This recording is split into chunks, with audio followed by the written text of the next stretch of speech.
Oi, gente, como vocês estão? Meu nome é Sofia, eu sou nutricionista e hoje eu vou falar sobre um tema que eu comentei em um dos vídeos anteriores sobre emagrecimento. O tema é compulsão alimentar. Você já escutou falar nesse termo? Muita gente não conhece, né? E é uma doença, é um conjunto de transtornos que decorrem de outros transtornos, como a ansiedade e depressão. Ou seja, então quando a gente está falando de compulsão alimentar, por mais que o ato seja ali na cozinha, né, na despensa, na hora de comer, ele começa no mental e no emocional. Então é muito importante a gente ter atenção nesses pontos, né, de não se deixar levar pela comida. A gente tem uma parte no nosso cérebro que é responsável por essa regulagem, né, entre a fome e a saciedade. Então, quando a gente está com essa parte do sensor, né, comprometido, a gente acaba não identificando de verdade a fome e a vontade de comer, e aí acaba cedendo, né, às vontades do cérebro, que é normalmente quando a gente está lidando com uma pessoa compulsiva e com uma pessoa que está ali no transtorno com ansiedade, depressão, ela está o tempo inteiro, né, o tempo inteiro generalizando, mas ela está grande parte do tempo dela angustiada, né, tristonha, e aí vai tentar aliviar de uma forma mais rápida, que é com a alimentação, né? Normalmente a opção dessas pessoas na hora do consumo não é uma preparação saudável. E se for saudável, é em excesso, que também já causa um desequilíbrio, né? Porque eu já até comentei aqui anteriormente, não é porque um alimento, uma preparação é saudável, não é porque é salada que eu posso comer muita salada, horrores de salada, porque eu vou estar consumindo mais calorias. Por mais que os alimentos naturais sejam saudáveis e sejam os recomendados, eles têm calorias, eles têm gramas, né? Eles têm quantidade de macro e micronutrientes. Então, tudo aquilo em excesso não é interessante para o nosso organismo. Mas quando a gente está falando aqui de compulsão alimentar, a gente está falando de uma pessoa que tem que tomar cuidado para que esse alívio, essa fuga, não seja tão constante, porque senão acaba virando um ciclo de fato, né? E aí você se vê ali na bola de neve, porque infelizmente, quando a gente consome preparações, né, ali no nicho de industrializados, de ricos em açúcares, gorduras, a tendência do nosso organismo é pedir mais. Tem até um livro muito interessante falando do açúcar, Inocente ou Culpado, né? Conta de toda a história lá de trás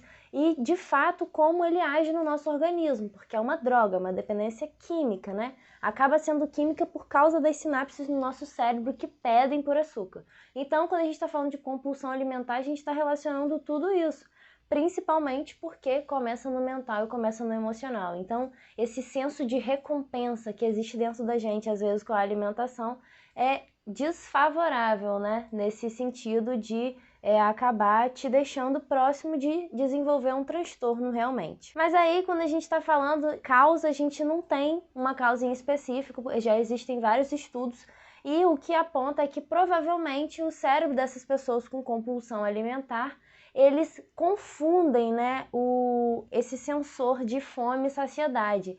E aí acaba por comer o tempo inteiro, por querer nunca estar saciado e querer aliviar certas dores da vida que todo mundo, né, todo ser humano tem em alimentos. Então, a gente está falando que a gente não tem como descobrir a causa, né? Apesar de existir muitas pessoas já em busca disso, o que a gente pode falar é sobre a prevenção.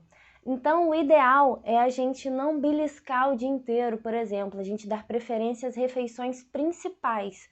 Isso porque se você está ali dedicado a ter refeições principais, né? O café da manhã, o almoço e o jantar, de forma saudável, equilibrada, provavelmente você vai ter mais saciedade no seu dia. Então, isso vai te fazer ter calma, né? Não ficar com aquela fome exagerada porque comeu algo que não tem substância de fato, e a ponto de te fazer escolher alimentos equivocados, né? Às vezes por estar morrendo de fome e precisar de uma opção na rua. Então, quando a gente dá preferência às refeições principais, a gente já tira a probabilidade disso acontecer, porque a gente já vai estar satisfeito com uma refeição feita de forma completa, né? Com proteína, com fibra, com carboidrato, com folhas. Então é muito importante a gente ter consciência de que uma rotina alimentar é importante para educar o nosso organismo. Se você não foi educado na infância, fica tranquilo, porque você pode se educar agora na vida adulta, né? Sendo jovem, enfim. E não tem idade para você começar a realmente escutar o seu organismo, porque quando a gente está falando de comer o tempo inteiro, é uma falsa sensação de fome, não é fome de fato, sua barriga não está roncando, é realmente uma fuga, é uma ansiedade falando mais alto. Um outro ponto é deixar o seu like, saber se você está inscrito no canal, porque é muito importante essa divulgação pra gente, para que o conteúdo chegue a mais pessoas e a gente consiga fazer essa rede de apoio, né? Porque, poxa, tendo exemplo, tendo incentivo, é muito mais fácil da gente conseguir manter ali um estilo de vida, né, saudável, que é o que vai garantir qualidade de vida, longevidade. Então, voltando aqui aos pontos, né, da compulsão alimentar, o que a gente pode fazer para prevenir, além de dar preferência às refeições principais, né, que consequentemente vai te fazer evitar beliscar o dia inteiro e ficar comendo besteirinhas, como sempre, eu vou sempre priorizar isso, comer os alimentos in natura, né? Porque os alimentos in natura, diferente dos industrializados, eles vão te saciar, eles vão ter nutrientes. Então, além de te facilitar, né, a educação do organismo, do paladar, e até de facilitar o entendimento dessa questão de fome e saciedade e diferenciar a fome da vontade de comer, que como eu falei no vídeo anterior, eu vou deixar aqui na tela, é importante a gente descobrir, né, entender que existe a diferença entre a fome emocional e a fome fisiológica. Muito importante isso porque a gente evita muitas vezes ingerir calorias desnecessárias e que podem te desviar de alcançar o seu objetivo no emagrecimento, por exemplo. A dica de ouro foi essa, dar prioridade aos alimentos in natura, porque eles vão te dar saciedade de verdade e acaba que quando você começa um estilo de vida saudável, pode não ser com todo mundo e pode não ser do dia para a noite, porque de fato não é, mas você vai ter mais vontade de comer preparações saudáveis e vai perceber que pode ser saboroso, né? Quando a gente entra no mundo aí dos temperos naturais, das especiarias, a gente vê que é muito possível você, desde o cheiro, né? Desde você comer uma preparação às vezes bem restrita, mas poxa, com um cheiro delicioso, então você vê que é possível uma cozinha natural, in natura, ser saudável, né? Ser saboroso e cultivar esses hábitos, porque infelizmente quando a gente opta por um fast food, uma barrinha, um salgadinho, um biscoitinho, a gente vai toda vez querer isso. E aí a gente precisa começar de algum lugar, não é verdade?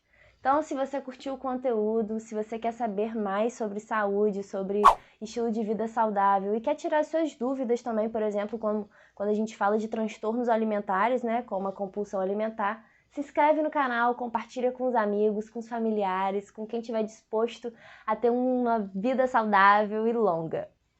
Beijos e até a próxima!